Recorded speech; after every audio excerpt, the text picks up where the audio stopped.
well-trained para sa bird. So, Yun mga idol. Huwag musuko lala ba? yes po, Mani mga klaseng ibon din.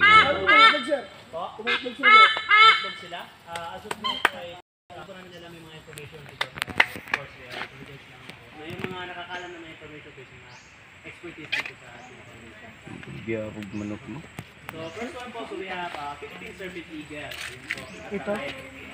Ayun po, sa right side po. So, from the word serpent, so usually in the wild, sila po yung mga hunters of snakes.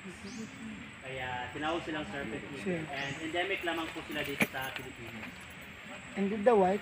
Yes. And the loudest one, so we have white-bellied sea eagle. So from the word white-bellied, so their appearance from head to belly is white, while their wings is dark gray.